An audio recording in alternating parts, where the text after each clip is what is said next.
My heart aches, and a drowsy numbness pains my sense, as though of hemlock I had drunk, or emptied some dull opiate to the drains 1 minute past, and lethywards had sunk. 'Tis not through envy of thy happy lot, but being too happy in thine happiness, that thou, light-winged dryad of the trees, in some melodious plot of beechen green and shadows numberless, singest of summer in full-throated ease.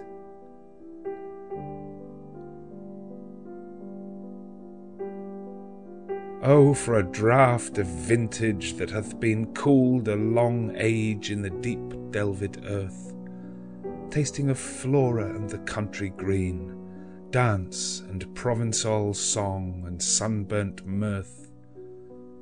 Oh, for a beaker full of the warm south, full of the true, the blushful hippocrene, with beaded bubbles winking at the brim, and purple-stained mouth, that I might drink and leave the world unseen, and with thee fade away into the forest dim.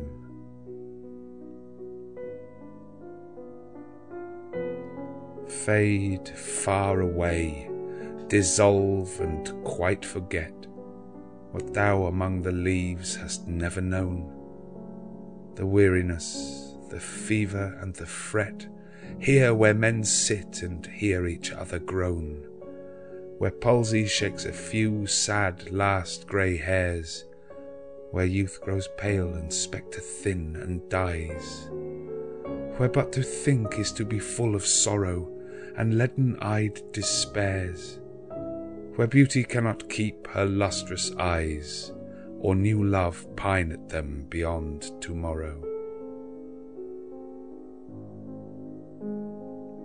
Away, away, for I will fly to thee, not charioted by Bacchus and his pards, but on the viewless wings of poesy. Though the dull brain perplexes and retards already with thee, tender is the night, and haply the queen moon is on her throne, clustered around by all her starry fays. But here there is no light, save what from heaven is with the breezes blown through verdurous glooms and winding mossy ways. I cannot see what flowers are at my feet, nor what soft incense hangs upon the boughs, but in embalmed darkness guess each sweet wherewith the seasonable month endows the grass, the thicket and the fruit tree wild, white hawthorn and the pastoral eglantine, fast fading violets covered up in leaves, and mid-May's eldest child, the coming musk-rose, full of dewy wine, the murmurous haunt of flies on summer eves. Darkling I listen, and for many a time I have been half in love with easeful death, called him soft names in many a mused rhyme, to take into the air my quiet breath. Now more than ever seems it rich to die, to cease upon the midnight with no pain, while thou art pouring forth thy soul abroad in such an ecstasy. Still wouldst thou sing, and I have ears in vain, to thy high requiem become a sod. Thou wast not born for death, immortal bird. No hungry generations tread thee down. The voice I hear this passing night was heard in ancient days by emperor and clown. Perhaps the self-same song that found a path through the sad heart of Ruth, when sick for home she stood in tears amid the alien corn.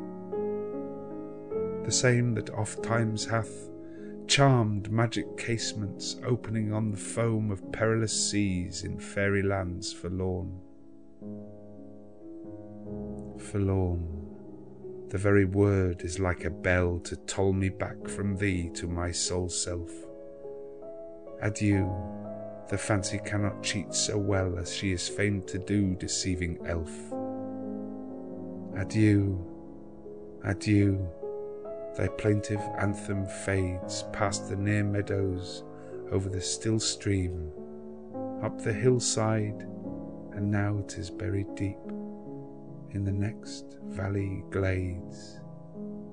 Was it a vision or a waking dream? Fled is that music. Do I wake or sleep?